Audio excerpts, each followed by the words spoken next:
स्वागत है आप सभी का हमारे इस डिजिटल डिज़ाइन ट्यूटोरियल सीरीज़ के पहले सेशन के चौथे ट्यूटोरियल में।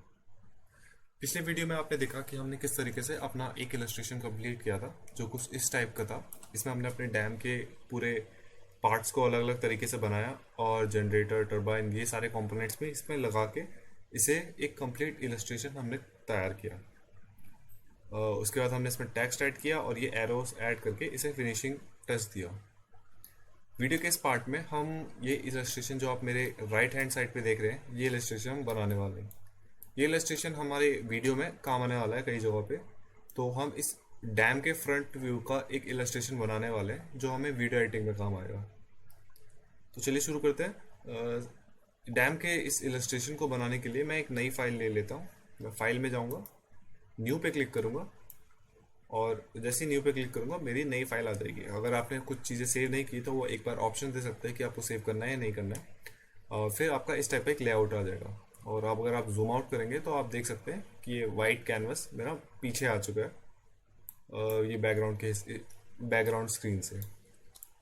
ठीक है, एक बार इतना हो जाने के बाद अब हम इस इलस्ट्रेशन के लिए हम पहले स्काई बना देते हैं। तो स्काई यूजुअली हम ज़्यादातर स्काई पहले बनाते हैं ताकि हमें एक बेस मिल जाए जिस पे हम काम करने वाले हैं। तो मैं इस डैम के लिए एक स्काई तैयार कर लेता हूँ। तो स्काई तैयार करने के लिए हम ग्रेडियंट का इस्तेमाल करने वाले हैं जैसे कि हम बाकी वीडियोस में किया था। तो मैं ग्रेडियंट के लिए फ्लड फिल को सेलेक्ट करूँगा और इस तरीके से linear fill, second option flood fill, आप ये बकेट जैसा टूल देख सकते हैं। इस फ्लड फिल का सेकंड ऑप्शन जैसे मैं क्लिक करता हूँ तो ये लीनियर फिल को जाता है। लीनियर फिल को जब मैं लेफ्ट माउस बटन से ड्रैग करते हुए एक लाइन ड्रॉ करता हूँ तो आप देख सकते हैं इस तरीके से एक एक एक ऐसा कलर का हमारे पास वो आता है जिसमें आप देख सकते हैं कि दो कलर ऐसे सीमलेसली मर्ज हो जाते हैं। मतलब कि आप देख सकते हैं कि दोनों कलर इतने अच्छे तरीके से मिल गए कि हमें बीच में कोई ऐसे लाइन ना दिखे पड़े। तो एक बार ये हो जाने के बाद आप इसमें कलर्स एडिट कर सकते हैं। तो कलर एडिट करने के लिए मैं जो आपको ये छोटे छोटे डॉट्स दिख रहे हैं, मैं इन डॉट्स की मदद ले सकता हूँ। तो इन डॉट्स पे जैसे मैं क्लिक करूँगा, कॉपी लाइब्रेरी जाऊँगा और स्काई के लिए कोई भी ब्लू कलर ले लेता हूँ। कुछ इस टाइप का ब्लू कलर, थोड़ा सा लाइट। हमारे पास दूसरा ब्लू भी है तो आप इन ब्लू का इस्तेमाल भी कर सकते हैं। मुझे ये ब्लू ठीक लग रहा है तो मैं इसी ब्लू को इस नीचे तक खींच लूँगा और इस पे मैं इसे ऑरेंज कलर सा दे देता हूँ, थोड़ा सा स्काई का। ठीक है, इतना भी रहे तो हमें नीचे का पार्ट दिखाई नहीं देगा तो कोई फ़र्क नहीं पड़ता है कितना ऑरेंज है। ये हमारा स्काई तैयार हो चुका है। हम इसे रीनेम कर देते हैं लेयर को। एक बार आपका ग्रेडियंट पूरा हो जाने के बाद आप यहाँ पे टिक पे जो ओके वाला बटन जो आप टिक पे अगर सेलेक्ट करेंगे तो ये आपका सेव हो जाएगा।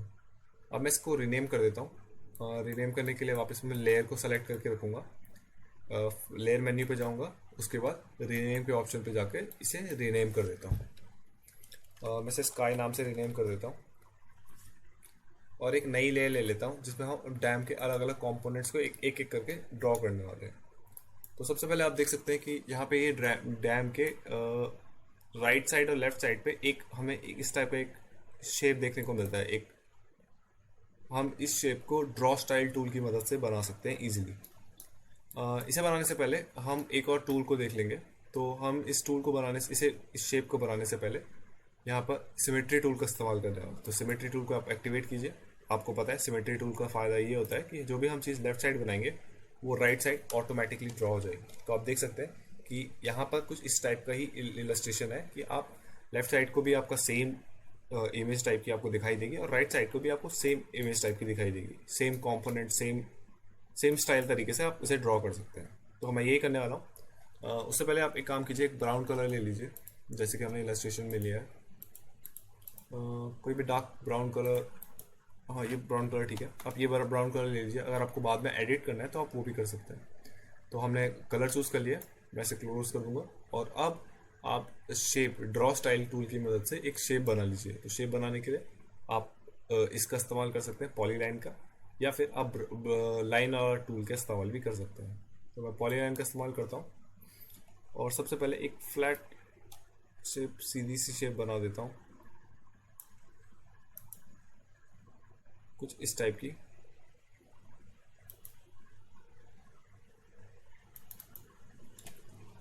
और इस शेप को बनाने के बाद आप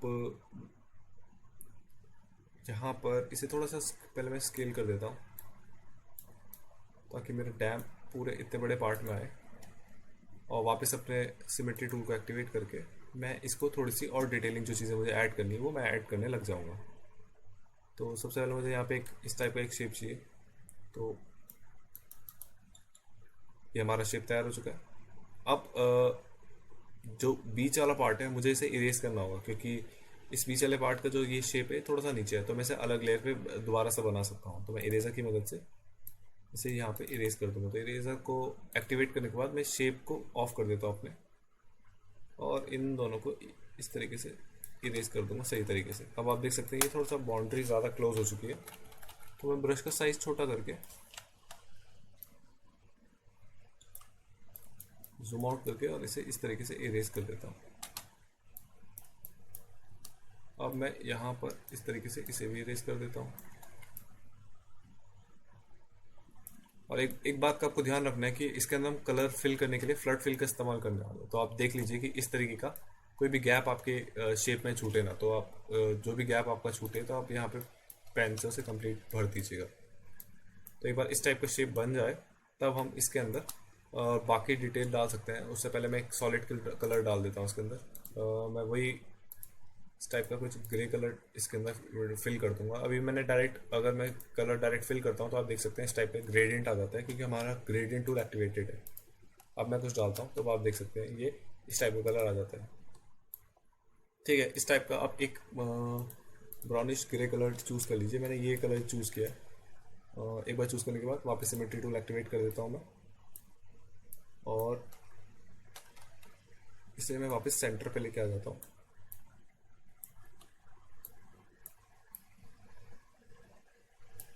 थोड़ा सा और लेफ्ट।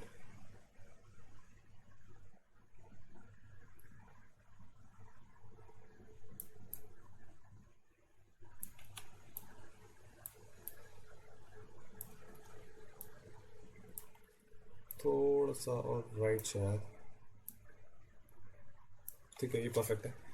एक बार ये हो जाने के बाद मैं इसको ऑफ कर देता हूँ और बकेट से इसमें कलर भर देता हूँ। फिर ये इसके बाद वापस से सिमेट्री टूल एक्टिवेट करता हूँ और पॉलीलाइन की मदद से इसमें जो ये शेप आप देख सकते हैं, ये इस टाइप का एक शेप बना लेता हूँ। तो मुझे इसका कलर चेंज करना पड़ेगा। कलर चेंज करने के लिए मैं बकेट इसकी मदद से इसमें ब्राउन कलर वापस सेलेक्ट कर लेता हूँ।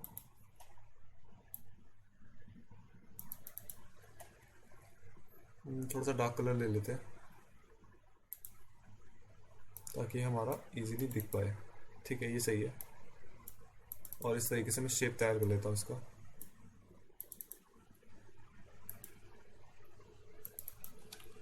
और ये शेप तैयार हो जाने के बाद आप इसके अंदर अब आपको इसके ऊपर जो आप इस टाइप का शेप देख रहे थे ये तैयार करना है, और एक ये छोटा सा ये ब्राउन कलर का शेप है ये तैयार करना है।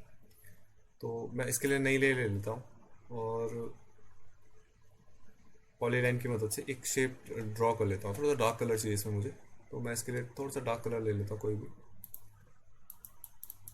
ये ठीक रहेगा।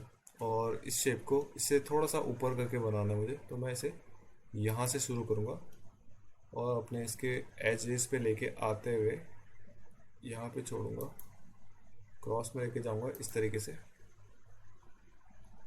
और क्लोज लेके जाते हुए इस तरीके से इसे क्लोज कर दूंगा। और एक बार ये बन जाने के बाद इसके अंदर बकेट टूल की मदद से हम कलर फिल कर देंगे।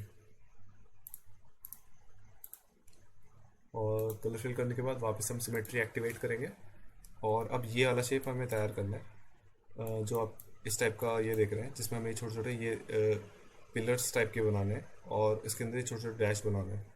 तो एक बार ये शेप बन जाने के बाद अब मैं इसके अंदर ये अंदर वाला शेप तैयार करूँगा। तो एक नई लेयर वापस ले लेते हैं और सिमेट्री टूल हमने एक्टिवेट कर दिया, और अब हम इसमें से ड्रॉ स्टाइल के अंदर ही ये बॉक्स वाला टूल, रेक्टेंगुलर सिलेक्शन वाला टूल इस्तेमाल करेंगे। तो यहाँ पे हम स्टार्टिंग इस साइड से करते हैं, मैं इसे देखता हूँ कि थोड़ा सा ऊपर रहे इससे। इस टाइप की एक शेप तैयार करते हैं और इस टाइप का एक शेप, और एक बार ये बन जाने के बाद इसे ऑफ करके एक सेंटर में इस टाइप का वापस से एक शेप।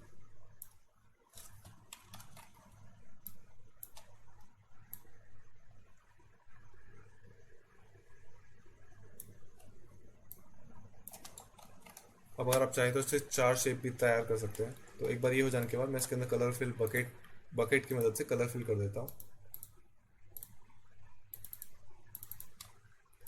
और इसके अंदर एक छोटे छोटे ये शेप, इस टाइप का एक शेप भी है तो वो भी बना देते हैं। मैं वापस अपनी सिमेट्री एक्टिवेट कर देता हूँ और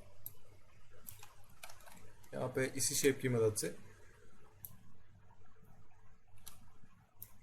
थोड़ा सा ऊपर कर लेते हैं इसे।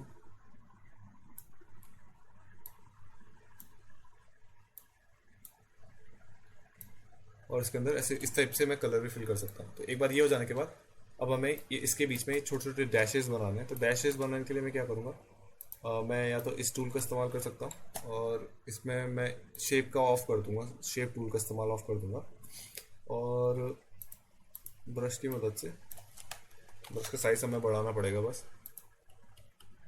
और इसकी ओपेसिटी मैक्स करनी पड़ेगी। ओपेसिटी मैक्स करने के लिए मैं इस पर डबल टैप करूँगा तो इसकी प्रॉपर्टीज़ हमें खुल के मिल जाएगी।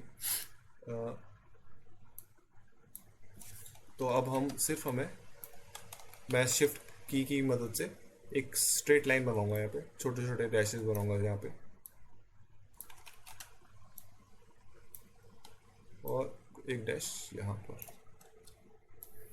ठीक है, इसे तैयार करने के बाद अब मैं ऊपर से एक लाइन तैयार करने वाला हूँ जो हमारे इस यहाँ पे जो दो पिलर बनने वाले हैं उन्हें कनेक्ट करेंगे। तो पिलर बनाने के लिए मैं एक और नई ले लेता हूँ इसके ऊपर, और इसी शेप से हम एक पॉलीलाइन की मदद से एक शेप तैयार कर लेते हैं इसी में। मैं कलर वापस इसका चूज़ कर लेता हूँ। कलर चूज़ करने के लिए मैं ऑल्ट की का इस्तेमाल करके और जो कलर मुझे चाहिए उसे पिक कर रहा हूँ। तो मेरा कलर पिकर ऑन हो जाता है जैसे मैं ऑल्ट की को एक्टिवेट ऑल्ट की को दबाता हूँ अपने कीबोर्ड में। तो अब आप देख सकते हैं कि मेरे जो भी कलर मैं चूज़ करना चाहूँ तो ऑल्ट की मदद से चूज़ कर सकता हूँ। ठीक है, अब हम यहाँ पे से एक शेप इस टाइप का पोल वाला शेप तैयार कर लेते हैं और इसे यहाँ क्लोज कर देते हैं। तो एक बार ये करने के बाद ब्रश का साइज़ मुझे थोड़ा बड़ा लग रहा है तो मैं छोटा सा ब्रश का साइज़ छोटा कर देता हूँ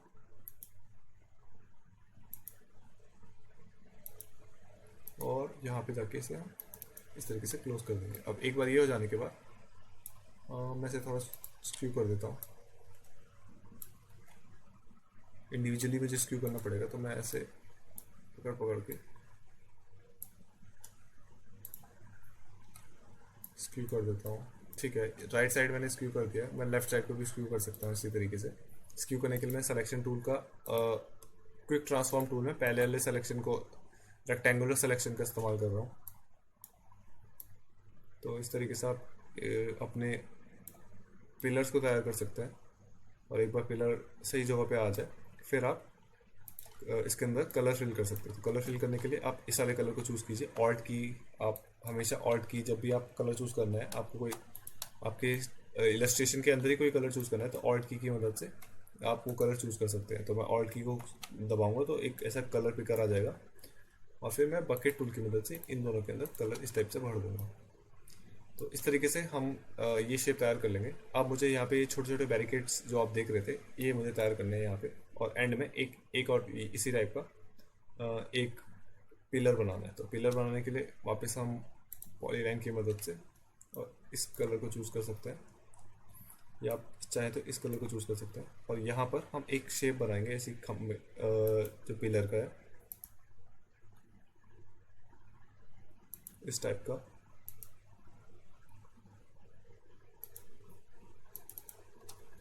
और एक बार शेप बन जाने के बाद अभी मैंने सिमेट्री टूल एक्टिवेट नहीं किया है तो आप ये बात ध्यान रखिए कि जब भी आप ऐसा एक चीज़ आप ऐसी चाहिए जिस कोई चीज़ आपको इस तरीके से चाहिए कि आप राइट साइड भी वही बनाएं और लेफ्ट साइड भी वही आपको ऑटोमेटिकली बन के मिल जाए। जो चीज़ आप राइट साइड बनाए वो आप साइड आपको लेफ्ट साइड मिल जाए, तो आप सिमेट्री टूल एक्टिवेट कीजिए और कोई भी शेप इस तरीके से बना दीजिए। तो अभी मुझे पिलर का शेप पूरा करना है तो मैं थोड़ा सा पोजीशन सही कर रहा हूँ इसकी बस। और इसके बाद इसके अंदर बकेट से कलर फिल कर देता हूँ, लेफ्ट साइड भी, राइट साइड और लेफ्ट साइड दोनों साइड कलर फिल कर देता हूँ। तो ये शेप तैयार हो जाने के बाद अब हम क्या करेंगे कि इसमें जो हम इस टाइप का बैरिकेड जो बनाना चाह रहे थे ये बना लेते हैं। अब एक मैं नई लेयर ले लेता हूँ बैरिकेड्स के लिए। बैरिकेड के लिए हम क्या करेंगे कि मैं एक पहले मैं यहाँ पे कलर सही से फिल कर देता हूँ। यहाँ पे एक चीज़ की गलती हो गई है कि आप मेरा जो इसका कलर है और इसका कलर दोनों सेम हो चुके हैं, तो मैं इन दोनों के कलर को चेंज कर देता हूँ। मैंने सिर्फ उसके कलर को पिक किया है और बकेट टूल की मदद पर, बकेट टूल जो मेरा एक्टिवेटेड था उसमें इसको डायरेक्ट फिल कर दिया, तो ये अपना आप ही उसके अंदर चेंज हो चुका है। तो अब आप देख सकते हैं कि मेरे कलर डिफरेंट हो गए हैं, बाउंड्री का कलर चेंज हो गया और उसका कलर चेंज हो गया। अब एक बार ये हो जाने के बाद अब मैं इस शेप को तैयार कर सकता हूँ जो आप बैरिकेड वाला शेप देख रहे हैं। तो उसके लिए मैं क्या करूँगा, सिमेट्री रूल एक्टिवेट कर देता हूँ वापस, और यहाँ पे नॉर्मल इसी इसी ब्रश की मदद से हमें शेप बनाना है। तो मैं थोड़ा सा साइज बड़ी, ब्रश का साइज बड़ा कर देता हूँ, शिफ्ट की पकड़ता हूँ अपने कीबोर्ड में और एक सीधी लाइन खींच लेता है इस तरीके से। आप चाहें तो इसके अंदर दूसरे कलर का भी इस्तेमाल कर सकते हैं, इस टाइप के शिफ्ट की पकड़ के सेव कर सकते हैं। अब मैं चाहता हूँ थोड़ा सा ब्रश का साइज छोटा हो, तो मैं पी के बगल में जो ब्रैकेट कीज है उनकी मदद से ब्रश के साइज को छोटा कर रहा हूँ,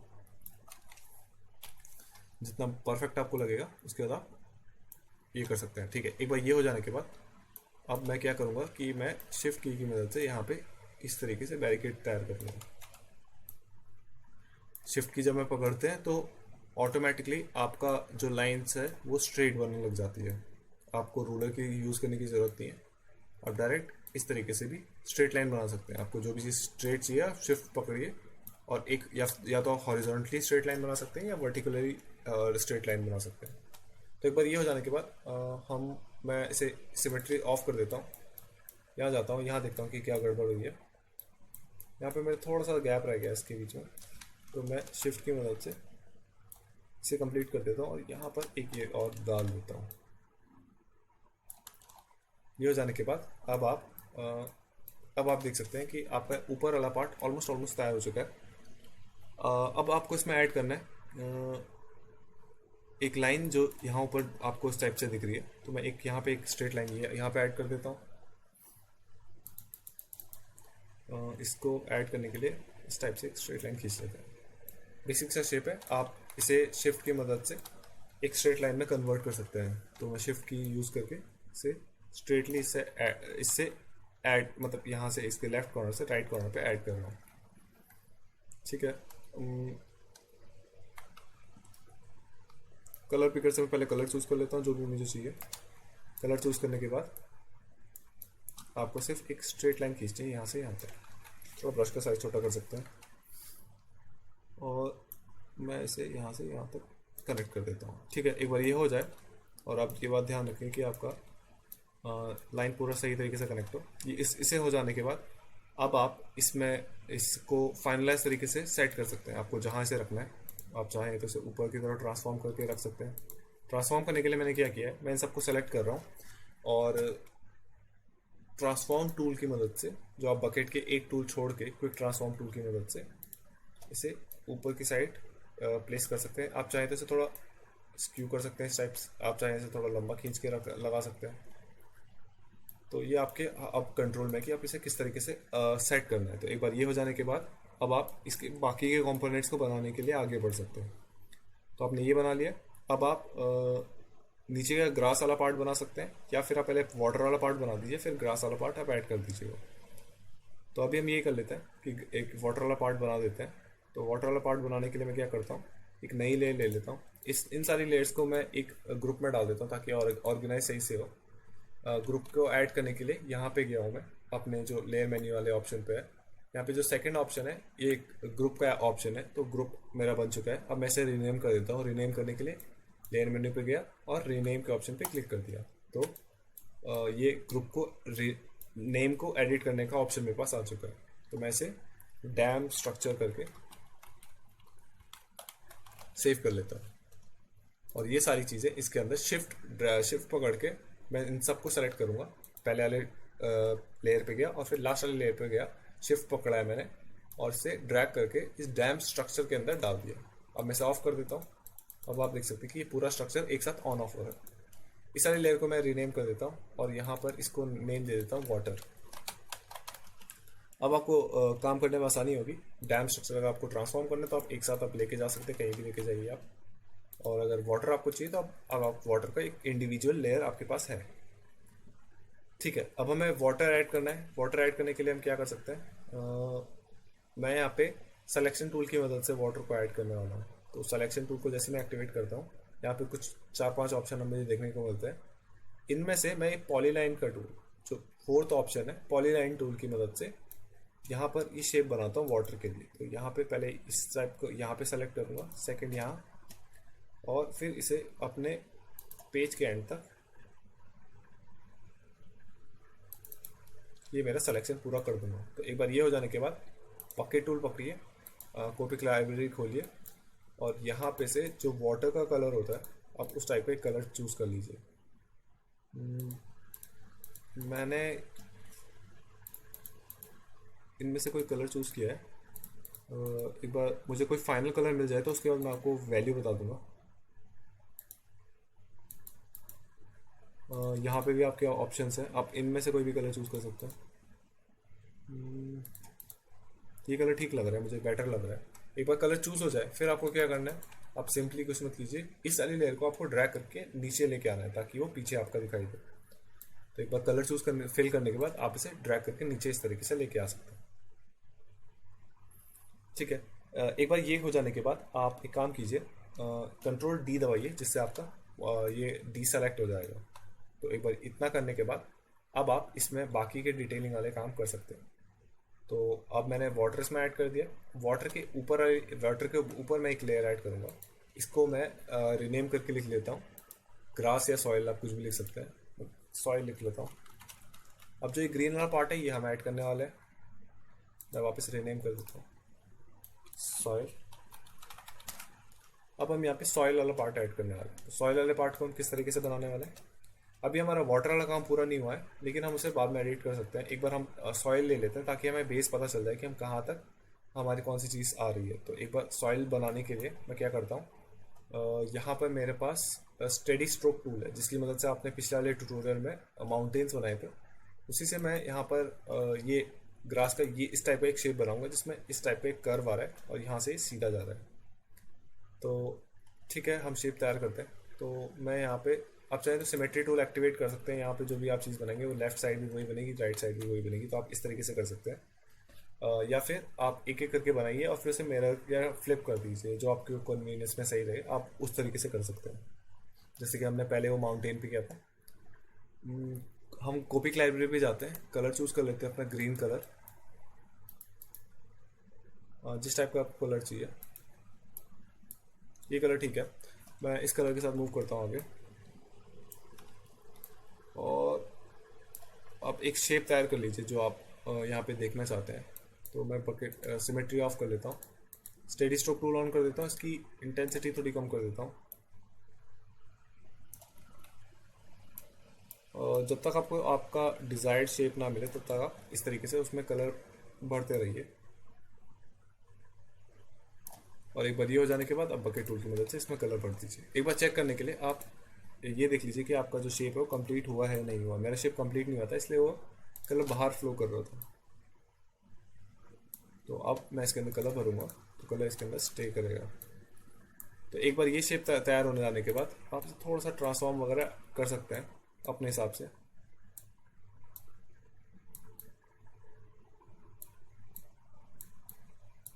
और एक बार ये करने के बाद अब आप डैम वाले स्ट्रक्चर को ऑन कर सकते हैं। ट्रांसफॉर्म टूल को खोलेंगे और इसको इस तरीके से मैं सेट कर लेता हूँ। और इसे हो जाने ये सेट हो जाने के बाद मैं इसे एक बार डुप्लीकेट कर लूँगा। आपको पता चल जाएगा हम इसे क्यों डुप्लीकेट कर रहे हैं। मैं इसे डुप्लीकेट कर लेता हूँ और इसके ऊपर कलर चेंज कर लेता हूँ, नीचे वाली लेयर।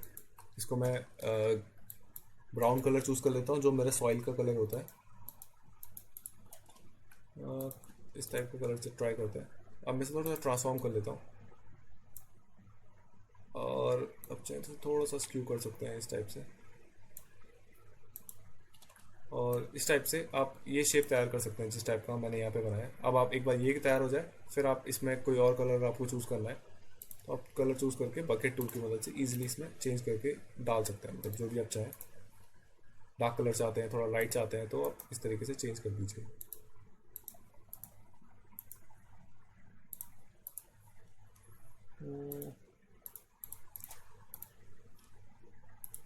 बहुत ज़्यादा डार्क कलर लगेगा तो आपका वो उसके साथ मैच नहीं करेगा जो आपने पीछे उसमें यूज़ किया है। तो ये कलर ठीक है, मैं इस कलर के साथ आगे कंटिन्यू करता हूँ अपने इलस्ट्रेशन को। एक बार ये शेप तैयार हो जाने के बाद आप सिलेक्शन की मदद से एक्स्ट्रा पार्ट आप इसका इरेज कर सकते हैं। तो जैसे ये चीज़ें बन गई है, अब मैं ऊपर वाली सॉइल में सिलेक्शन की मदद से इस वाले पार्ट की लेफ्ट साइड की चीज़ें डिलीट मार देता हूँ। तो मैं पॉलीलाइन टूल सेलेक्ट कर रखा है मैंने, तो मैं पॉलीलाइन के साथ ही कंटिन्यू रखूँगा, पॉलीलाइन को सेलेक्ट करूँगा। तो और यहाँ पे एक शेप, यहाँ पे एक शेप, यहाँ पे एक शेप, और यहाँ पे एक शेप, और डबल टैप करके मेरा सिलेक्शन पूरा हो जाएगा और डिलीट कर दूँगा। फिर नीचे सॉइल वाले लेके जाऊँगा, उसे भी डिलीट कर दूँगा। अब मैं कंट्रोल डी दबाऊँगा। अब आप देख सकते हैं कि इस तरीके से आपका ये वाला पार्ट कंप्लीट हो चुका है। अब मैं चाहूँ तो इन दोनों को एक साथ मर्ज कर सकता हूँ, लेकिन उससे मर्ज करने से पहले मैं इसे थोड़ा सा और ट्रांसफॉर्म करके सही पोजीशन पे लेके आ जाऊँगा इसे इस टाइप से, और परफेक्टली इसे स्क्यू करके सेट कर देंगे।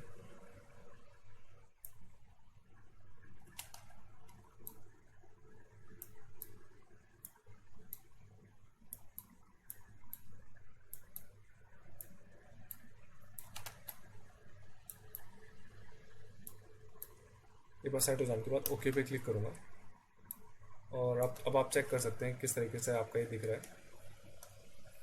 और इसके अंदर आप इस टाइप की जो हमने लाइंस ड्रॉ करी है ये भी आप ड्रॉ कर सकते हैं यहाँ पे। तो मैं इसे ड्रॉ करने के लिए थोड़ा सा से पहले नीचे शिफ्ट कर लेता हूँ।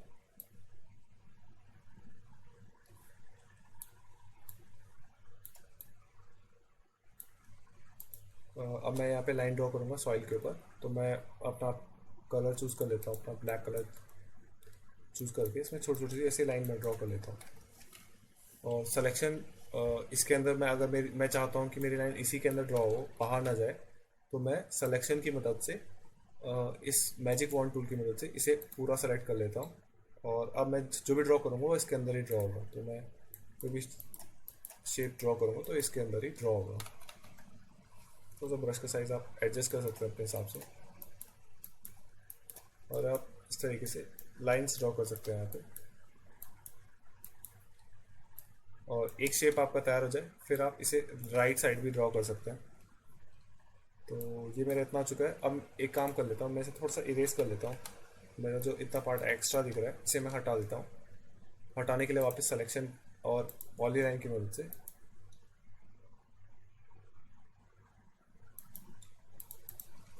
डिलीट और कंट्रोल डी दबा के ये आपका लेफ्ट साइड का पार्ट तैयार हो चुका है। अब मैं इसी को राइट साइड को डुप्लीकेट कर सकता हूँ, कॉपी कर सकता हूँ। तो मैं पहले इसे मर्ज कर लेता हूँ, दोनों लेयर्स को मर्ज कर दिया। फिर इसके बाद इस सॉइल को मैं मिरर कर सकता हूँ। मिरर करने से पहले मैं डुप्लीकेट कर लेता हूँ,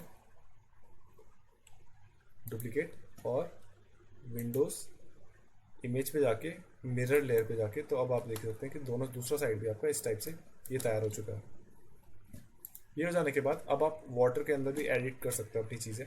वाटर के अंदर जो आप इस टाइप का शेप देखना चाह रहे हैं, तो अगर आपको ये तैयार करना है तो उसके लिए मैं यहाँ पे एक लाइन खींचूंगा और जो भी चीज़ें हैं वो उस लाइन के अंदर बनाऊंगा, या आप एक सिलेक्शन की मदद से एक ऐसा रेक्टेंगुलर सिलेक्शन बना लीजिए यहाँ पे। अब आप जो भी ड्रॉ करेंगे वो इसके अंदर ही बनाए दिखेगा आपको बनता हुआ। तो यही कर लेते हैं। आप इसकी मदद से भी इसे इस तरीके से ड्रॉ कर सकते हैं कि आप जो ये झाग सा आपको यहाँ पे देखने को मिल रहा है, जब तेज़ वाटर इसके ऊपर गिरेगा तो आप इस झाग को जो आपको क्रिएट करना है उसके लिए आप यहाँ पर जो इस टाइप का सिंथेटिक राउंड ब्रश है इसका इस्तेमाल कर सकते हैं। ब्रश पहले ऑन कर देता हूँ। सिंथेटिक राउंड ब्रश का इस्तेमाल कर रहा हूँ मैं। अब जब आप ड्रॉ करेंगे तो इस टाइप से आप यहाँ पे इसे ड्रॉ कर सकते हैं। तो मैं वाटर के ऊपर ना बना के एक नई लेयर ले लेता हूँ। नई लेयर लेने के प्लस पे क्लिक करूँगा और उसका कलर वाइट पे चेंज कर देता हूँ। और अब मैं यहाँ पे इस टाइप से शेप दे देता हूँ। इसको इस टाइप का शेप दीजिए आप कि जो आपका इलस्ट्रेशन है उसमें ऐसा लगे कि ये पानी, एक छोटा सा प्रेशर से पानी गिर रहा है ऊपर उस पर, ताकि ये देखने में ठीक लगे। अब आप एक बार देख लीजिए दूर से कि आप इस टाइप से चाहिए, तो इसमें मैं थोड़ा सा और ऐड कर सकता हूँ। थोड़ी सी अपनी ब्रश की ओपेसिटी वगैरह चेंज कर सकता हूँ। अगर आपका ब्रश, मैंने ये सारे ब्रश अपने बाहर निकाले हुए हैं, आप अगर आपको ये ब्रश ऑप्शन नहीं मिल रहा तो सिंथेटिक पेंट ब्रश में जाके आप यहाँ पे जाके यहाँ से भी चूज़ कर सकते हैं। ये मैंने यहाँ ऊपर चेंज किया है, तो आपको ये ब्रश कुछ यहाँ पे देखने को मिलेगा। इस सारे कॉलम पे आपको देखने को मिलेगा। सिंथेटिक पेंट ब्रश के अंदर आपको इस टाइप का ब्रश देखने को मिलेगा। Round bristle brush, round bristle brush आप इसे कह सकते हैं। तो और अब इसकी थोड़ी सी साइज अगर चेंज करके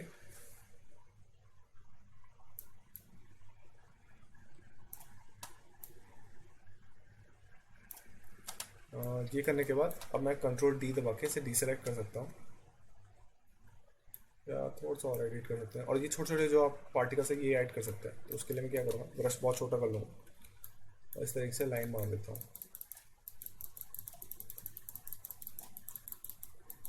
या फिर आप कोई थोड़ा सा दूसरा ब्रश इस्तेमाल कर सकते हैं और साइज थोड़ा सा कम कर सकते हैं इसका। ओपेसिटी आप चाहें तो और कम कर सकते हैं, ओपेसिटी कम कर सकते हैं ब्रश की। ओपेसिटी यहाँ पे आपको देखने को मिल जाएगी। जैसे आप ब्रश पे क्लिक करेंगे और ब्रश के ये दो पहले ऑप्शन पे आप अगर क्लिक करेंगे तो ब्रश की प्रॉपर्टीज़ खुल जाएगी। तो अब मैं ब्रश की प्रॉपर्टीज से ओपेसिटी थोड़ी सी कम कर देता हूँ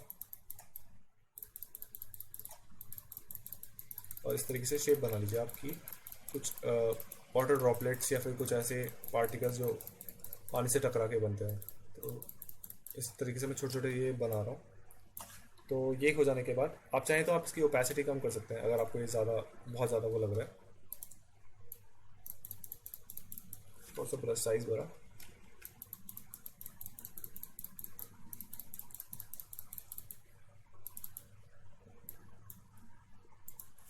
जूम इन करके थोड़ी सी डिटेलिंग कर देता हूँ।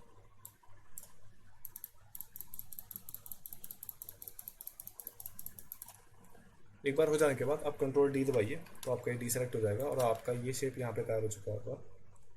और फिर आपको यहाँ पे मैं इस टाइप से मैंने वाटर के लाइंस बनाई हैं, तो आपको ये लाइन बना सकते हैं आप। इसे बनाने के लिए मैंने कुछ नहीं किया है। मैं यहाँ पे अब मैंने एक और पेंट ब्रश का इस्तेमाल करा है। आप डिफ़ॉल्ट में आपको ये पेंट ब्रश देखने को मिल जाएगा जैसे आप इसे एक्टिवेट करेंगे। तो ये पेंट ब्रश आपका डिफ़ॉल्ट है। जैसे आप इसके ऊपर डबल टैप करेंगे तो इसकी प्रॉपर्टीज़ खुलेगी। आप इसकी ओपेसिटी को थोड़ा कम कर दीजिए और क्लोज कर दीजिए। अब आप यहाँ पे इस टाइप से सीधी लाइन बना सकते हैं। थोड़ा सा साइज़ बढ़ा सकते हैं। अगर ओपेसिटी बहुत ज़्यादा कम होगी तो आप थोड़ी सी ओपेसिटी बढ़ा सकते हैं। और आप इसमें पॉली इसकी मदद ले सकते हैं, स्टेडी स्ट्रोक टूल की मदद से आप यहाँ पे स्ट्रेट सीधी लाइन बना सकते हैं। अगर आपको यहाँ पे एक साथ खूब सारी लाइंस बनानी तो आप सिमेट्री टूल को एक्टिवेट कर सकते हैं।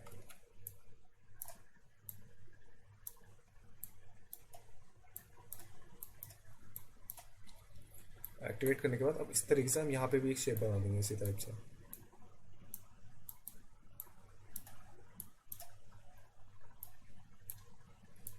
और कंट्रोल डी दबा के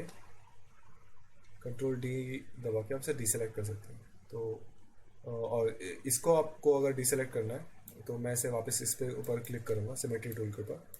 तो ये इस टाइप का आपका शेप तैयार हो चुका होगा। तो ऑलमोस्ट इसी टाइप का आपका डैम यहाँ पे दिख रहा है।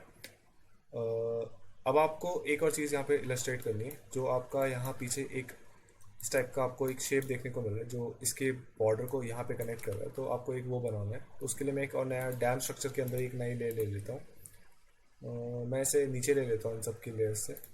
इसको ऐड न्यू लेयर ऐड करूँगा और इस लेयर को इसके ऊपर डाल दूँगा। और अब मैं इस वाली लेयर पे इस टाइप का शेप बना सकता हूँ। अब आप देख सकते हैं कि किस टाइप का मेरा यहाँ पे कलर है और मुझे किस टाइप का इसके लेफ़्ट साइड पे ये शेप चाहिए। तो एक बार मैं अपना सिमेट्री टूल वापस एक्टिवेट कर देता हूँ और यहाँ पर कलर चूज़ कर लेता हूँ पहले। कॉपिक लाइब्रेरी की मदद से हम कलर चूज़ कर सकते हैं, और इस टाइप का एक कलर चूज़ कर लेता हूँ मैं। ठीक है, और यहाँ पर मैं वापस अपनी पॉलीलाइन की मदद ले सकता हूँ। तो पॉलीलाइन की मदद से मैं ये शेप तैयार कर लेता हूँ।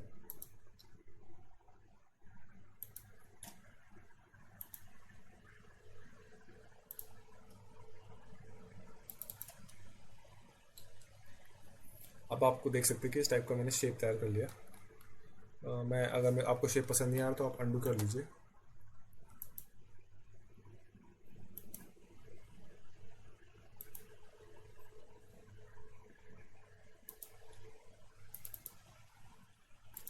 ट्रांसफॉर्म करके थोड़ा सा इसे स्केल सेट कर लूँगा। अब आप देख सकते हैं कि यहाँ पे आपका एक थोड़ा सा ख़राब हो रखा है, तो आप इसे ठीक कर सकते हैं। मैं अंडू कर लूँगा और वापस से ये शेप तैयार वो करता हूँ, ट्राई करता हूँ। यहाँ पर,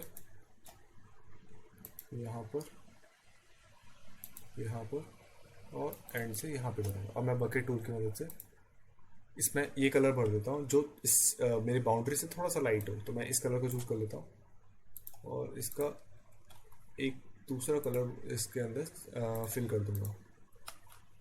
इस कलर को चूज़ कर लेता हूँ और कलर व्हील की मदद से थोड़ा सा इसका डार्क वर्जन चूज़ करके इसके अंदर डाल देता हूँ, सैचुरेटेड डार्क वर्जन। और एक बार ये डालने के बाद मैं यहाँ पर इसको इस पर ये छोटी छोटी लाइन जो मैंने बनाई थी ये वापस बना देता हूँ। तो कलर पिकर से पिक करता हूँ और पॉली लाइन की मदद से इस पे ये शेप बना देता हूँ। तो पॉली लाइन की मदद से बना सकते हैं आप, या फिर आप इस नॉर्मल लाइन वाले टूल की मदद से भी बना सकते हैं। तो मैं इसे यहाँ से जाके कंटिन्यू करूँगा, यहाँ से जाके कंटिन्यू करूँगा, यहाँ से जाके कंटिन्यू करूँगा। और आप चाहें तो इसको ऊपर से एक बार वापस से इसको कंप्लीट कवर कर सकते हैं अगर आपको ये कलर से सही नहीं लगा तो। इस टाइप का जिस टाइप का आपने लेफ्ट साइड बनाया, अब इसी टाइप का आपको राइट साइड बनाना है। ये मेरा यहाँ पे फिनिश इस टाइप से हो रहा है कि ये लेफ्ट साइड को दिख नहीं रहा है, तो मैं यहाँ पे भी एक वो बना देता हूँ लाइन इस टाइप से। अब आप इस टाइप का शेप राइट साइड भी बना सकते हैं, या फिर आप एक काम कर सकते हैं, इसी शेप को डुप्लीकेट करके मिरर कर सकते हैं। तो मैं वही करूँगा जिस तरीके से मैंने यहाँ नीचे किया था। यहाँ पे मैं इस पर क्लिक करूँगा, डुप्लीकेट करूँगा और इमेज पे जाके मिरर लेयर पे, तब आप देख सकते हैं कि दोनों साइड टाइप का सेम इस टाइप का इलस्ट्रेशन तैयार हो चुका है। और ये डैम आपका तैयार हो चुका है। अब आप इसे कंपेयर कर सकते हैं। अगर आपको इसमें कुछ चीज़ें कमी लग रही है तो आप इसमें फिर बाद में ऐड कर सकते हैं। मैं अपनी इमेज को नीचे लेके चल जाता हूँ और अब आप थोड़ा सा इन सब चीज़ों को सही से ऑर्गेनाइज कर सकते हैं। डैम स्ट्रक्चर को आप एक साथ ऑर्गेनाइज करके रख सकते हैं। सॉइल वाले पार्ट्स को आप एक दूसरे ग्रुप में डाल के रख सकते हैं। इसको मैं रीनेम कर देता हूँ और इसको मैं सॉइल बोल देता हूँ। अब दोनों को सेलेक्ट करके इसके अंदर ड्रैग करके डाल दूंगा और वाटर वाली लेयर को मैं एक साथ ऐड करके, या फिर आप इन दोनों को मर्ज कर सकते हैं या एक नई ग्रुप में डाल के सॉइल वाटर वाली लेयर को अलग से डाल सकते हैं। तो अब ये वाटर वाली लेयर एक साथ हो गई।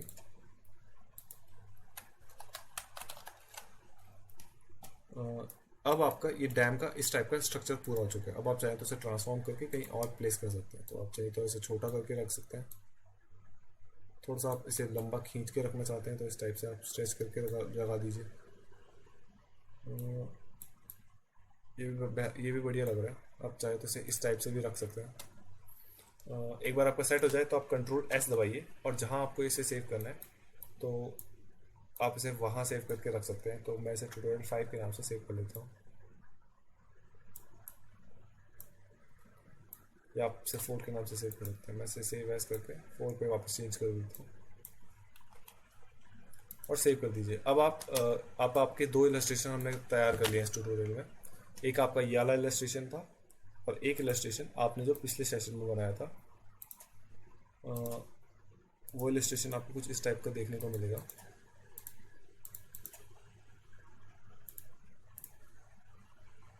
इस टाइप का हमने एक इलस्ट्रेशन यहाँ तैयार किया था। ये हमारे पहले सेशन में बनाया था हमने, और पहले और दूसरे सेशन में, और फाइनल सेशन तक हमने कुछ इस टाइप का हमने फाइनल सेशन तक अपना इलस्ट्रेशन तैयार कर लिया था। अभी हमने अब इलस्ट्रेशन और हमारा इलस्ट्रेशन का काम कंप्लीट हो चुका है। हम अगले सेशन में एनिमेशन का काम स्टार्ट करने वाले हैं। तो आप अपने सारे क्वेश्चंस हमारे कमेंट्स में पूछ सकते हैं, या आप हमें ईमेल एड्रेस में अपने क्वेरीज मेल कर सकते हैं। आप इस ट्यूटोरियल सीरीज को कंटिन्यू रखिए ताकि आप एनिमेशन वाले ट्यूटोरियल को भी अच्छे से देख के सीख सकें कि किस तरीके से अब हम इसके अंदर एनिमेशन करने वाले हैं। धन्यवाद आप सभी का।